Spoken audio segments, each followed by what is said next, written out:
This is J. Krishnamurti's first discussion with students at Rishi Valley, 1982. Well, what should we talk about?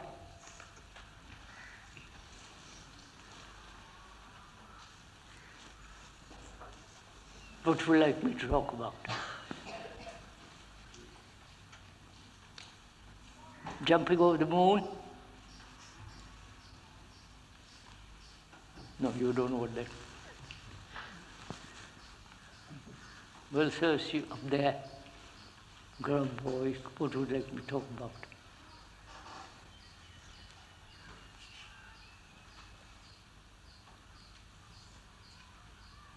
All right then. If you have no suggestions, I'll carry on, shall I? May I? Of course. That's the easiest, isn't it?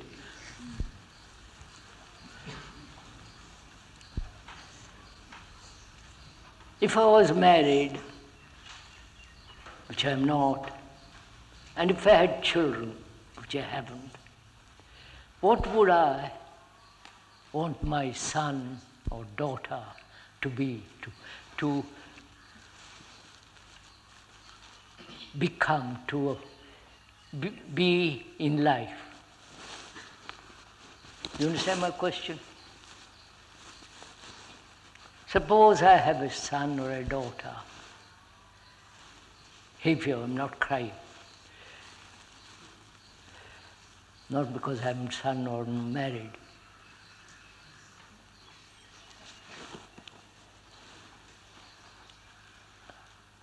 I would like my son and daughter, perhaps one of you is my son and daughter. I would like, first of all, that they should be highly sensitive.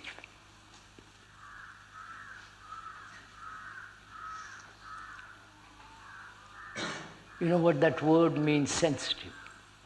To have all your senses, your touch, your seeing, hearing, highly developed.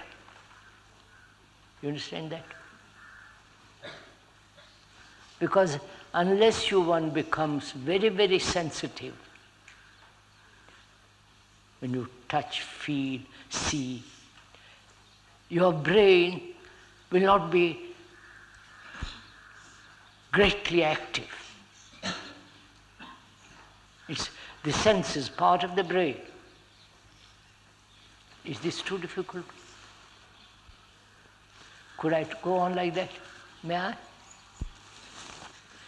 Oh, I forgot. I forgot something. The foundation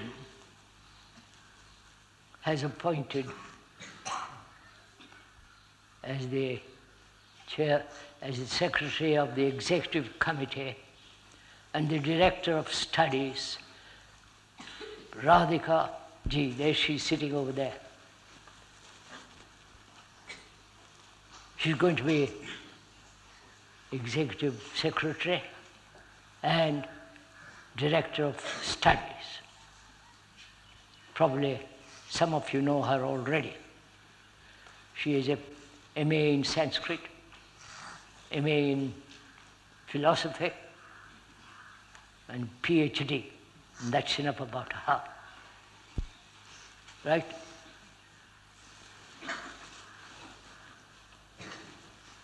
As I was saying, if I had a son and a daughter here, what would I want them to be, to become, to flower into? A great man. Huh? A great man. Huh? A great man.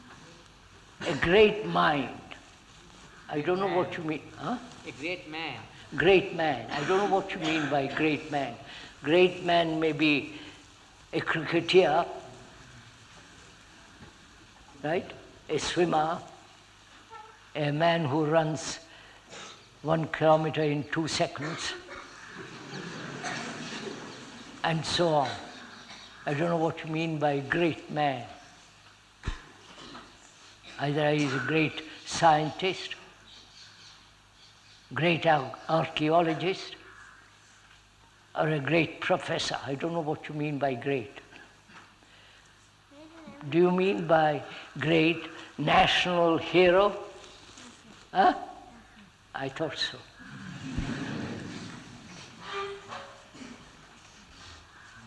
National hero is the last person to be great.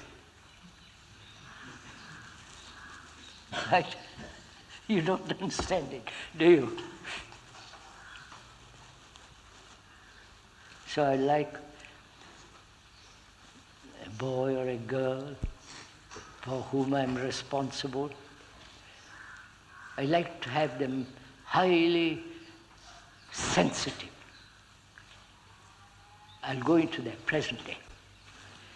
And so that his brain, because that's the only instrument we have, an instrument which is capable of extraordinary things.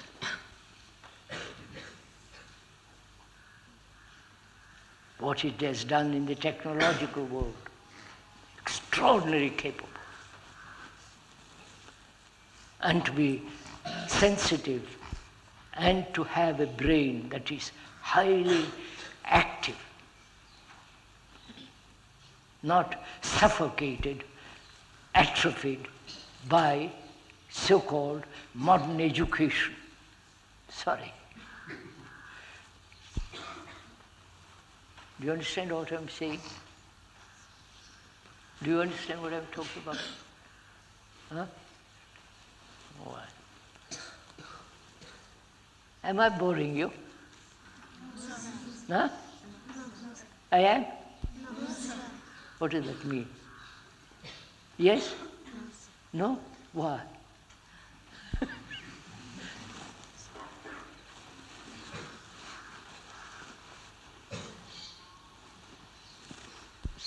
And I would have that boy or girl to have an excellent body, to have a very healthy body, pliable, swift, strong, eating the right food, right exercise, clothed properly with good taste. Do you understand this? Am I? No response, all right. And to have a good mind, good brain. You know, we have an extraordinary body. It has evolved through thousands and upon thousands of years. It's an extraordinary instrument if we don't abuse it, if we don't overeat, overexercise, overindulge. Then it can last for a very, very long time, over 100 years. And to have a good body is essential. Right? You agree to all this? Right? Will you have a good body? Huh? Eat right food, exercise,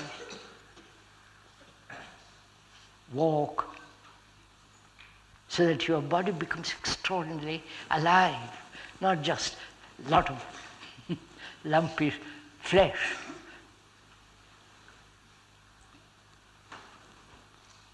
Is this all too much? Huh? Do you understand what I'm talking about? All of you understand English? Yes?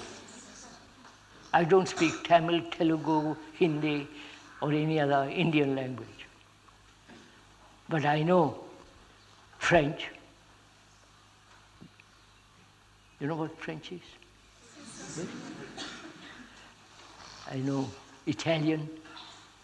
I used to know Spanish, but I'm beginning to forget most of them.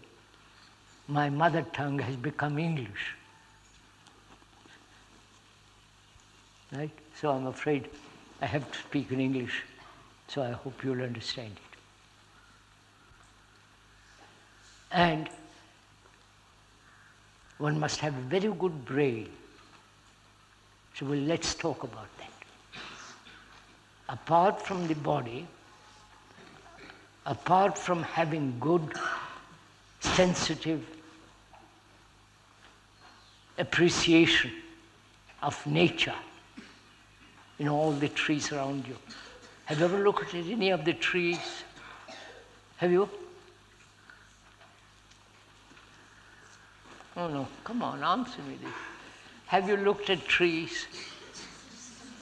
Huh? Or have you pulled the branches off? Huh? We did both. We looked at them and at the same time we also pulled the branches. Excuse me? He says sometimes he looks at them and also pulls out a few leaves and... I know. It's like pulling your hair out. The tree doesn't like it. But have you looked at it quietly? Look at it one day after you leave here. Look at a tree. How extraordinarily beautiful it is. So symmetrical. Full of the last, highest leaf. Has extraordinary vitality. Look at it. And don't do anything, harm the tree. Have you ever looked at the heavens, at the sky? Have you? Huh?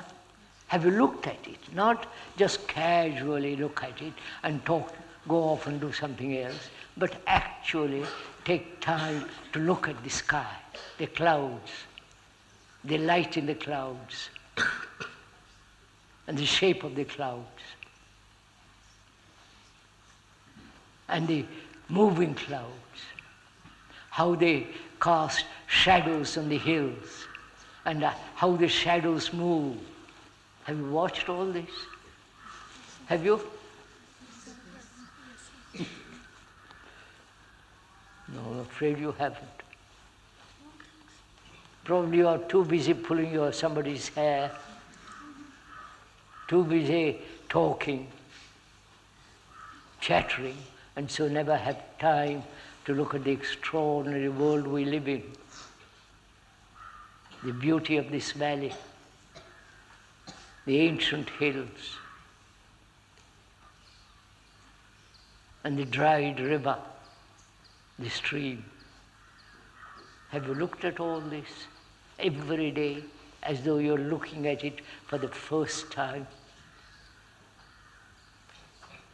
You can't look at it as though it was the first time.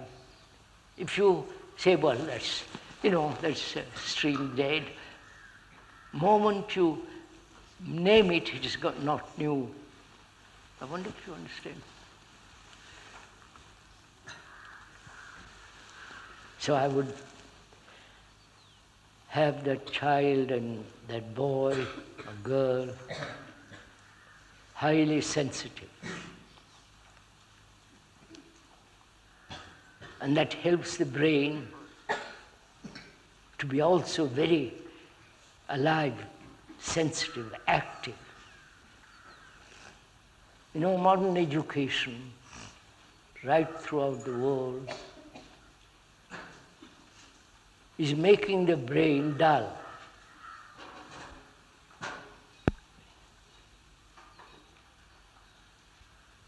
Because it's stuffed with a lot of knowledge, information, a specialized career as an engineer, as a doctor, as a chemist, or devoting his time to research.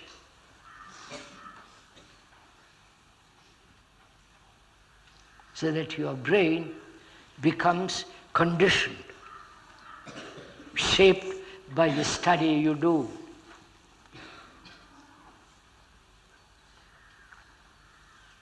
Right? Are you understanding some of all this? Cautious. Don't you discuss with me? Can't you talk? Have you noticed how your brain is conditioned? You call yourself a Hindu, that's a conditioning. You call yourself a Muslim, that's conditioning. Or a Christian, or a communist, or a Marxist. You understand? Our brain is programmed as a computer. I wonder if I understand all this.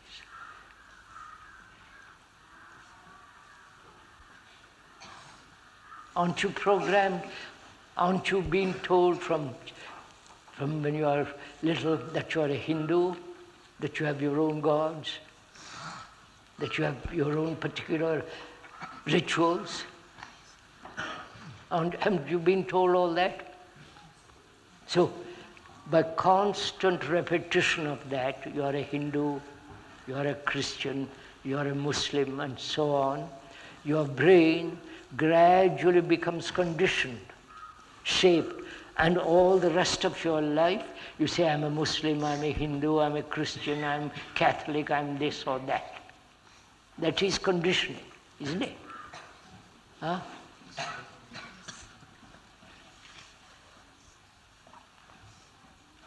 Am I talking to a lot of dead people? Not thinking people?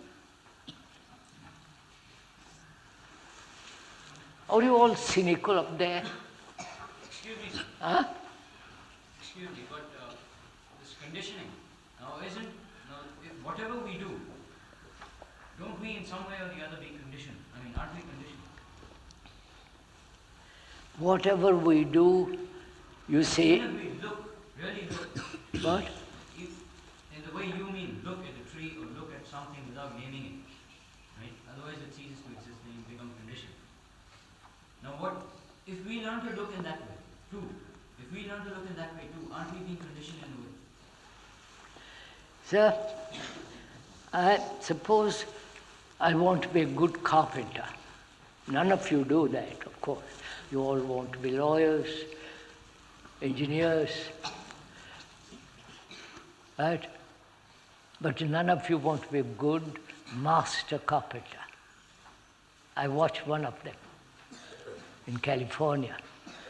He was really a most extraordinary skilled person. Now, if I want to be a carpenter, I have to study the nature of the wood, right? I have to study the nature of the implements, right? And the grain of this wood, and so on. I have to familiarize myself with the various types of wood, right? And also the instruments I use, I must handle them properly, right? Now, that actually makes my brain somewhat conditioned in a particular direction as a carpenter.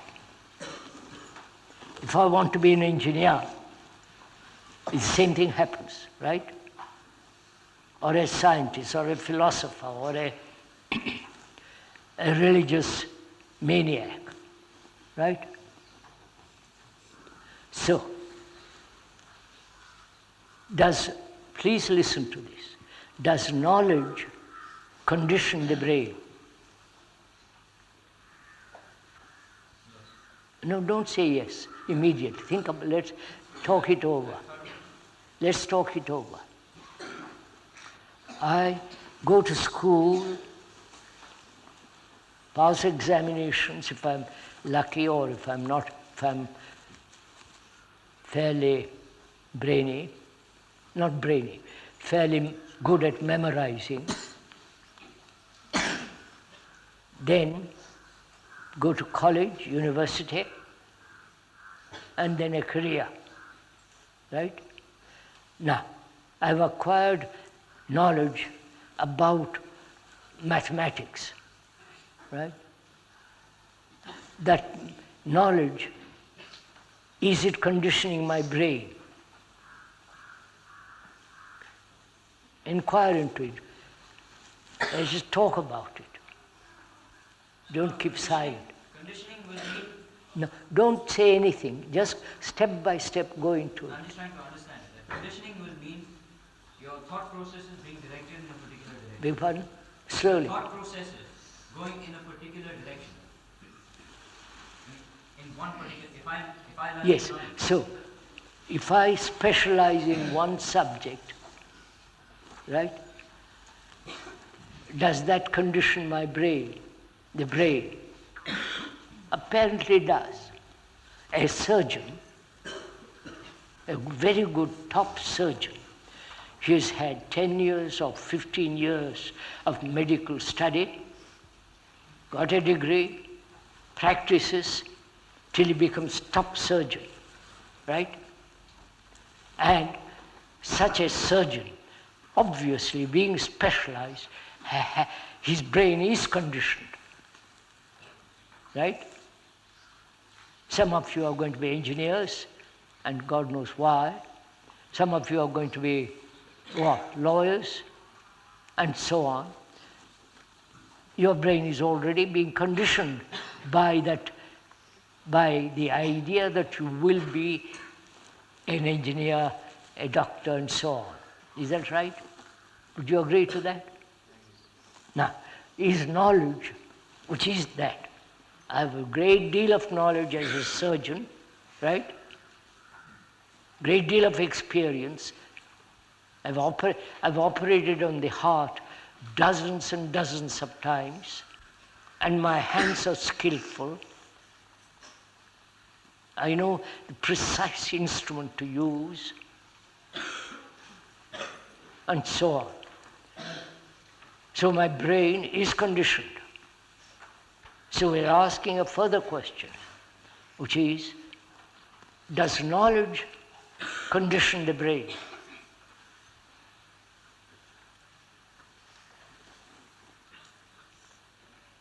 Go on, sir. Answer it.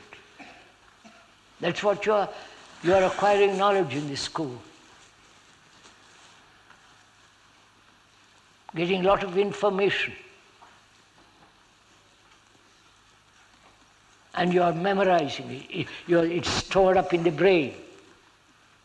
In the very brain cells, your study, your mathematics, whatever you are studying, is stored there as memory.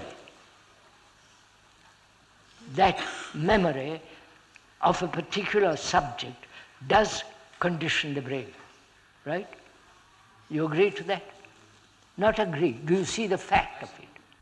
but my question now is that you said look at a certain thing. What? You just said some time back that look at a thing without naming it, otherwise you get conditioned. Go ahead, sir. What? So what I'm asking is, isn't that too a kind of gaining of knowledge? Because you're learning. Slowly. What? Isn't that too a kind of gaining of knowledge? He says, even when I look at something, as you are asking us to look, in that process also, he says we are getting conditioned. Now, when you look at a tree, do you name the tree? So you don't know the name. So you look at it, right? When you look at it, without using the word tree or this special kind of tree, then you are looking at something very alive. Does that condition you? Obviously not. The moment you name it, the moment you recognize it as a particular species, then the conditioning, with that condition you are looking at the tree. You understand the difference? Right? So, you go into it further. Can you look at your friend without the word, without the picture that you have built about the friend, without the image that you have carefully gathered, without the image, without the picture, without the word, can you look at your friend? The word, the picture, the image is the conditioning. You're following this? So can you look at something, look at your friend or look at the speaker, the meme, without the image, without the picture you have built about him, or the name or the word, just look. Can you do that? Because if you name him, have an image about him, or the picture that you have constructed or put together through reputation, then that is your conditioning. But if you have no picture, then there is no conditioning. Yeah? You follow that? Huh? You can't do it. That means I got to decondition myself. He follows it, but how do you do it? There is no, you see, now wait, that's an excellent question. How do you do it? Why do you ask that?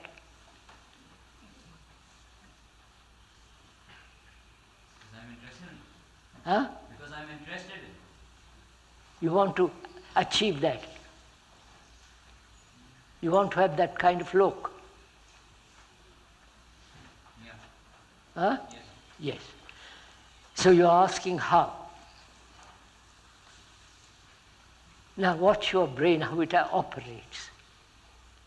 When you ask the how, you want a system. Yeah.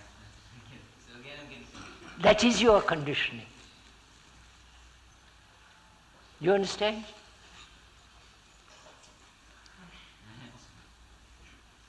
The how is your conditioning. But to see the fact, to see the truth that conditioning operates only when there is the naming, the picture, the image that you have built about her or him, that is your conditioning. Right? Just be aware of that. Don't say, how am I to get out of it? Just be aware of this fact.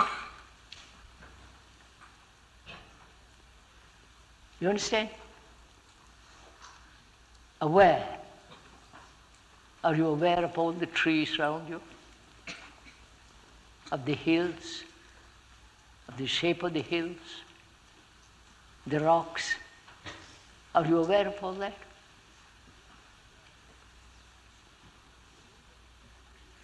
If you are not aware of all that, it's very, very difficult to be aware of your conditioning and to see how that conditioning acts. Right? So one has to be aware of the whole environment around you. That's it.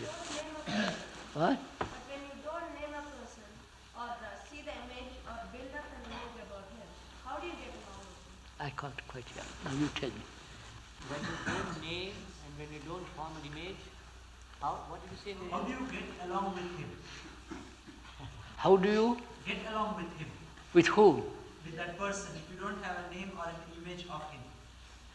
If I have no image, picture, or the idea about him, what is my relationship with him? Is that it? Is that it? Have you tried it? Then why do you ask that question?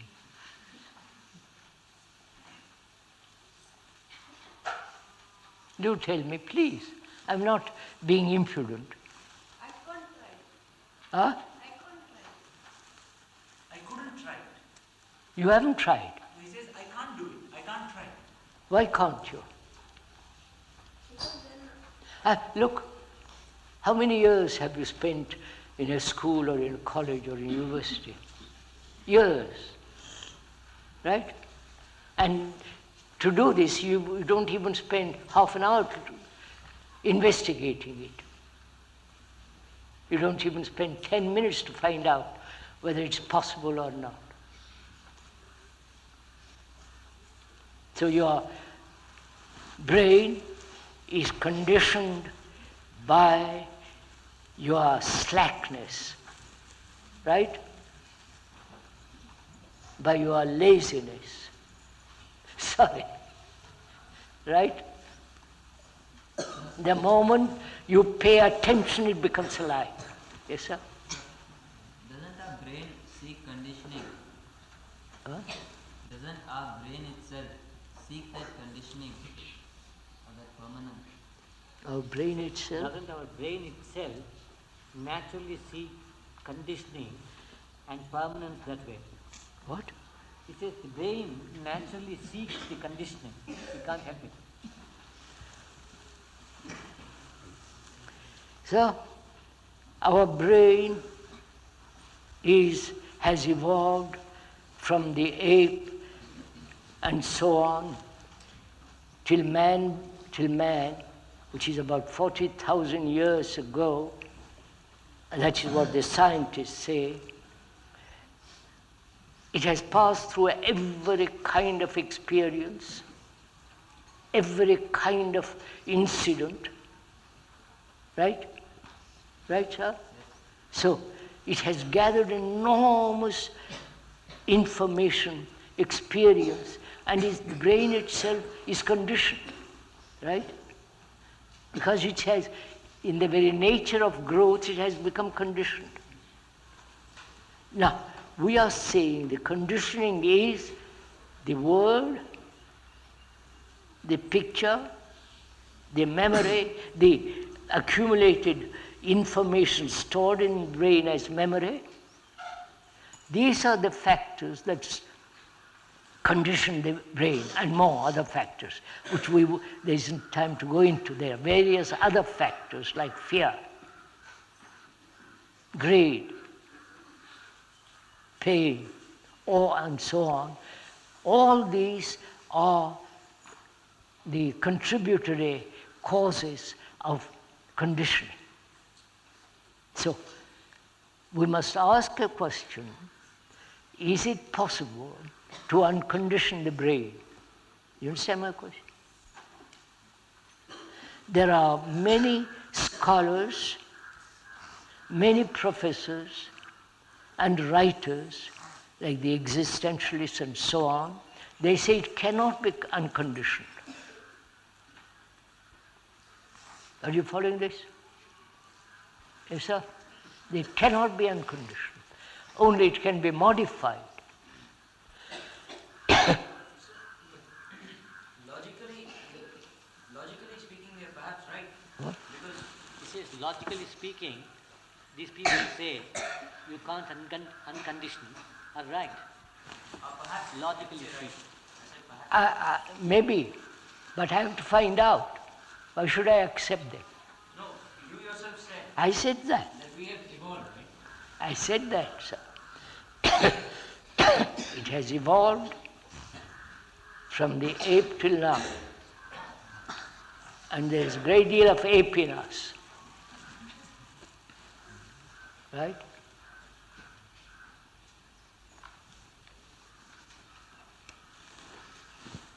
Now the factor is, it's conditioned. Is it possible to free that condition? Otherwise, evolution has no meaning. No meaning. You understand? If I am violent from the ape till now, I will be violent till the very end of all time. Right? So is it possible to change the whole psychological structure of the brain?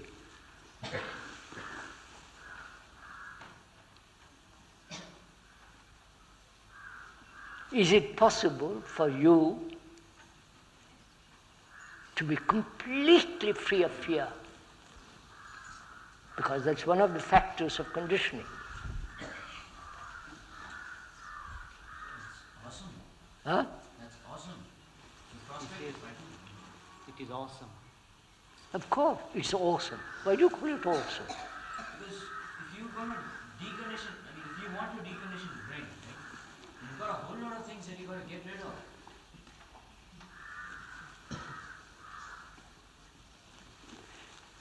These fellows are getting, the young fellows are getting rather restive.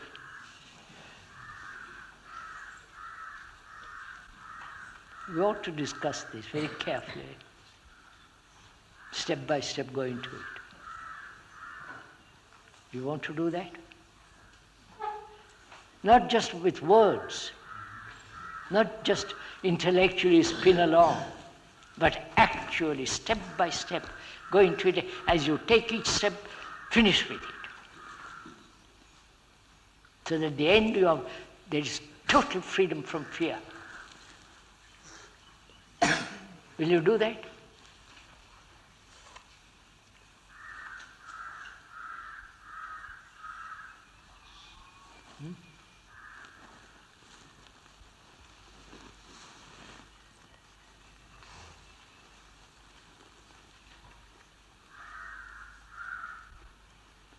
So,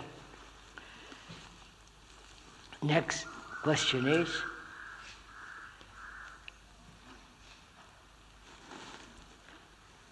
our knowledge which we are acquiring through books, through conversation, through dialogues, through reading various books, is making our brains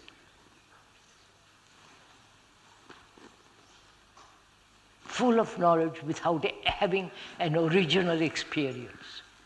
You understand what I'm talking about? Vous avez compris? Sorry. Do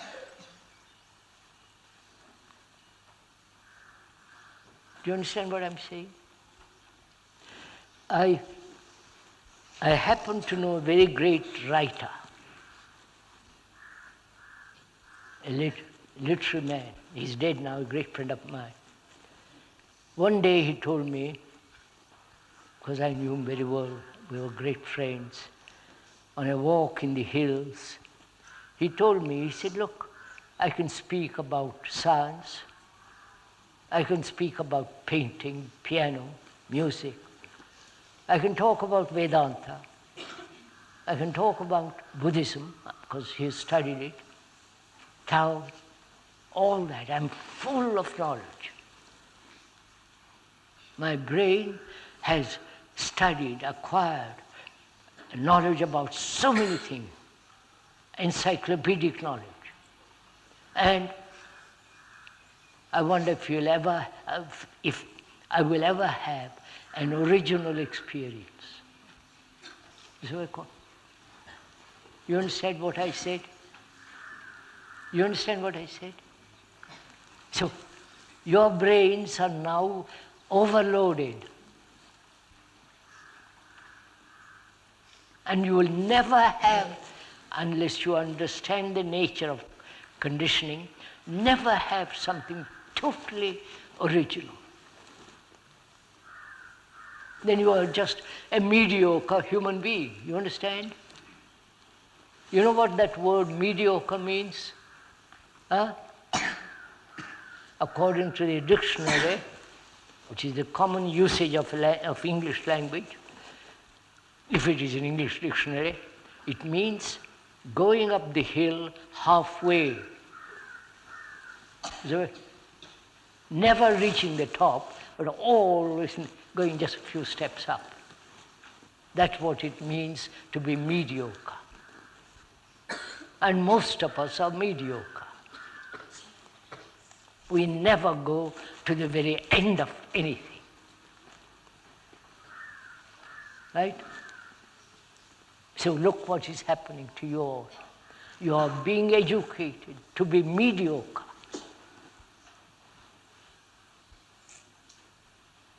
Right?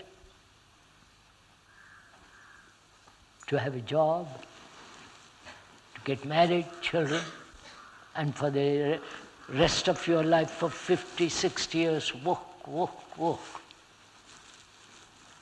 Go to the office or the factory or tilling the land. You understand all this? Then you will say, how am I to earn money? I must have food and clothes and shelter naturally. Excuse me, sir. I mean, you're saying you must reach the top of the hill? Do you mean to say we must reach the top of the hill? So, we are ambitious, aren't we? What? Are we ambitious then? No.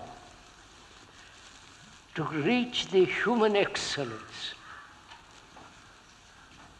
that's the top of the, beyond Everest. You understand? That doesn't mean ambition.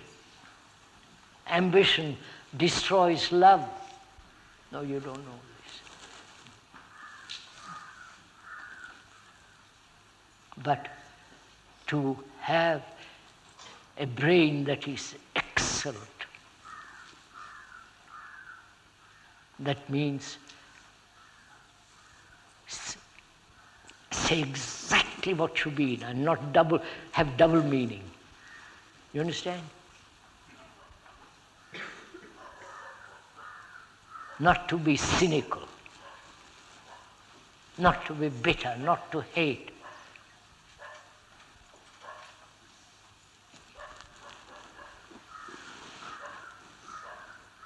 Are you interested in all this? Huh? Or is it just another talk in a weary morning when you ought to be out in the sun and the green leaves and the beauty of the earth? You're bored with all this, are you? If you're bored, and perhaps you are, what would you like to do?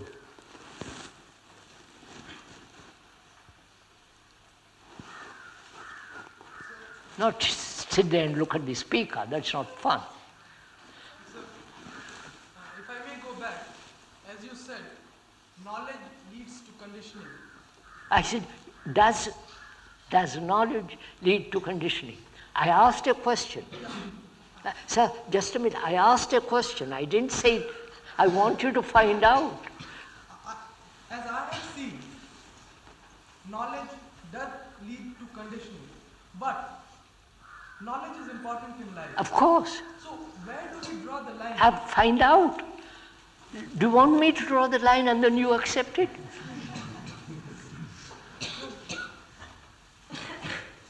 Knowledge, sir, look, I drive a car. To drive a car, I must be taught, right? Right? That means I must drive with a good driver beside me to tell me what to do, how to change gears, how to put on the brake, the accelerator, and so on. Here I learn. Through learning about driving, I become a good driver or a bad driver, right? That is, I've acquired knowledge to drive a car.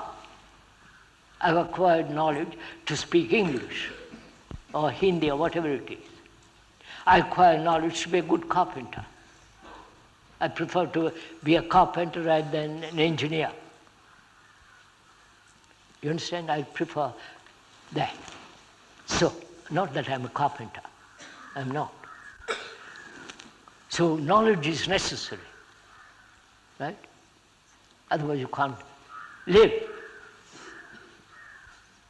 So find out for yourself where knowledge is necessary and where knowledge is not necessary.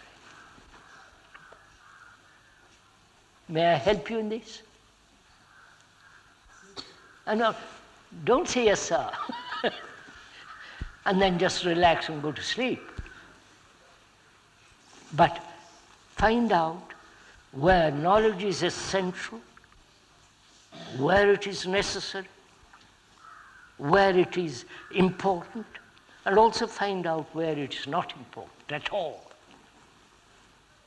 So you've got this problem, right? Now, what is a problem? Sorry. You know the meaning of that word problem? It means something thrown at you. That's what problem means. The actual meaning, the etymological meaning of that word means something thrown at you. Something you are challenged. No, but that's my problem, sir. No one has thrown it to me. Huh? It is my problem. He says it's his problem. No one has thrown that at him. Oh yes, I have thrown it at you. No, the distinction between the validity of knowledge and the non-validity is mine. I have said, sir, find out where knowledge is necessary and where knowledge is not necessary. Right? Find out. And I added to that, may I help you to find out? Not direct you to find out. You understand the difference? By talking together, having a dialogue together, let's inquire into it. Will you accept that? Right. Then, knowledge is necessary, isn't it? Physical knowledge. How to ride a bicycle, how to ride a car, how to write, what to do if I'm an engineer, carpenter. There it's necessary. That is the way the whole social structure is built now. That I must work to earn a livelihood. To work, I must have knowledge about whatever I do. Now, where is it not necessary? Probably you never asked this question. Right? You never. Now I'm asking you, where is it not necessary?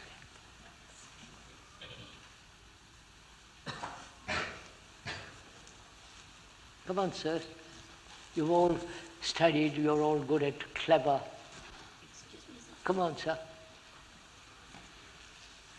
Excuse me, sir. Do you have fear? Huh? Do you have fear? Do I have fear? You or me? You. Now, I'm glad it's a direct question at last.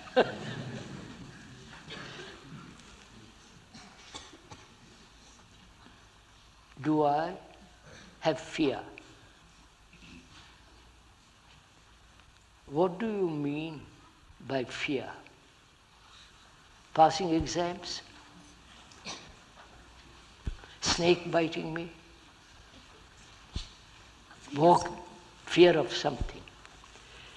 Now fear, either it's physical fear, fear, which is I walk in the dark and I'm bitten by a snake. Right? That's what, and therefore I have to be careful where I walk. And there is the other kind of fear, which is I might not succeed in my career. Right? I want to be a good doctor, but I may not be capable of being a good doctor. And I'm afraid of that. Right? So when you ask me, are you frightened, are you fear, have you fear, I say to you, in humility, that I have no inward fear of any kind.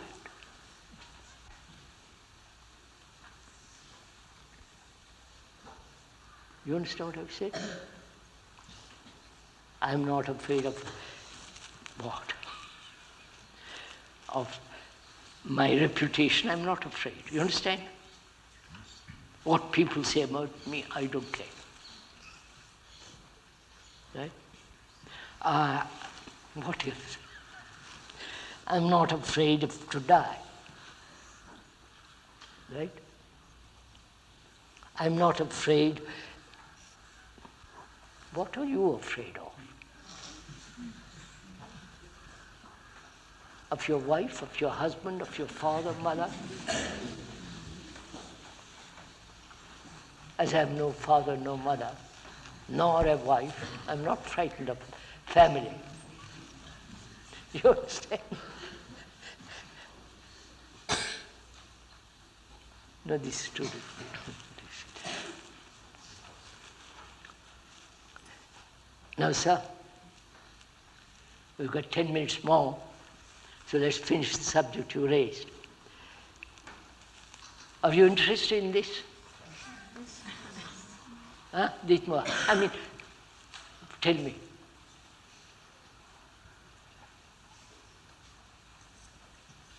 You understand, this is important for you to find out. As you may become an engineer, you have to find out, you have to learn. So learn about this also. Where knowledge is necessary, important, essential. To go from here to Madras, you must know the road, you follow, you must have knowledge. Now, where is knowledge an impediment?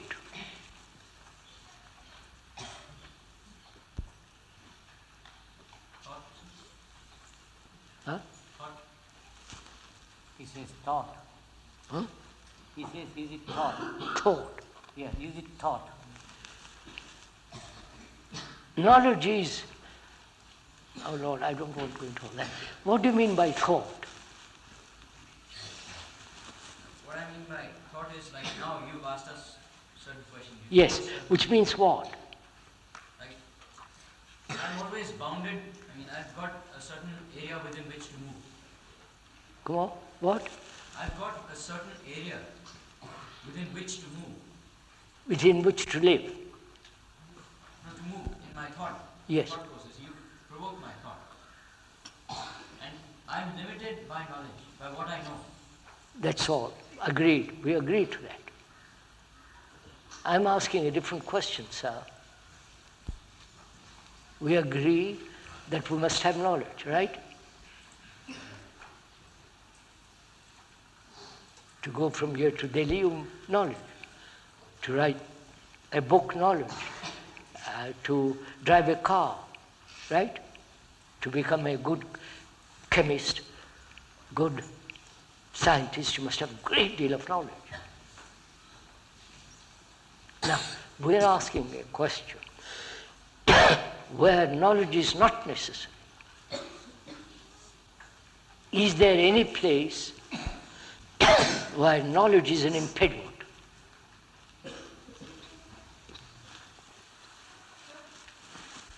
Knowledge is not necessary. Huh? Knowledge is not necessary when you have to be considerate to others. Knowledge is not necessary when you want to be considerate to others. Are you saying where there is love, knowledge is not necessary?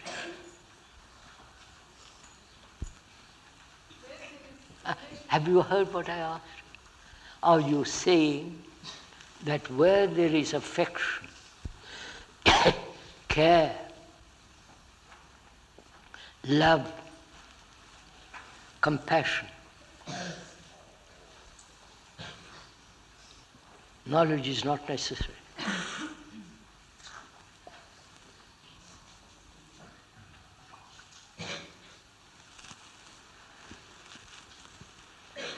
Look, sir, I'll indicate something. It's for you to pursue it or not as you wish. Knowledge is not necessary in relationship.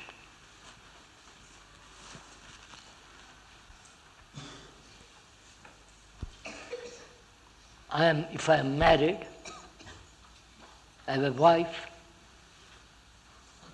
and I built an image about her. Are you following this? And she has built a picture about me. Don't you know all this? You're not married, but you have got a teacher, haven't you? An educator. You have a picture about him, haven't you? Huh? Right, sir? Right. Don't be shy. Good. You have a picture about him. So your picture you have built since you have been here about him, right? So your picture, your image about him is not the actual him. He may be different. He may have contributed to that picture. So we are saying, this is quite much more investigative. I can't go into it now. I'm pointing out, if I may, that in relationship, knowledge is a detriment. Knowledge is what divides people, man, woman, and all the rest of it. It is knowledge that is dividing the Hindu and the Muslim. Agree? Agree? No, you don't. It's the knowledge that says, I'm a Jew, you are an Arab.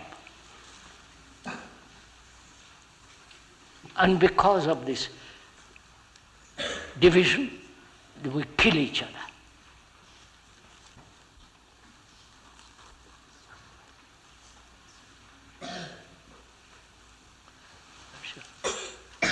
Is that enough this morning?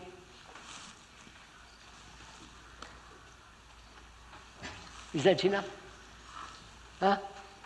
Yes? Yes, sir? Is that enough?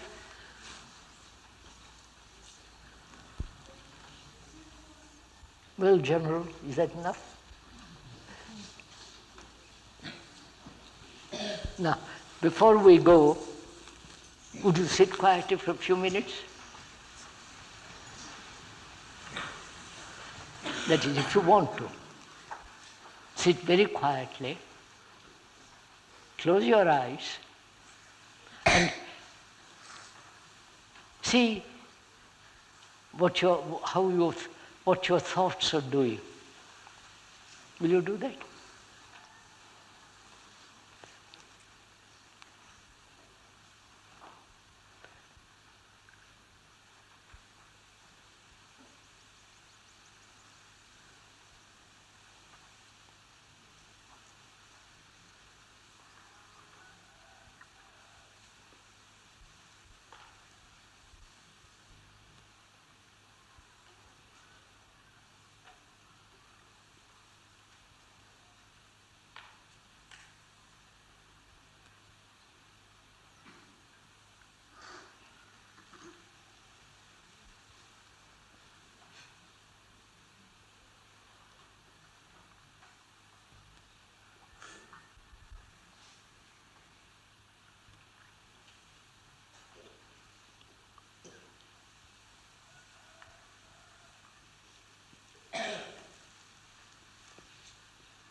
Bye, sirs, till we meet next time.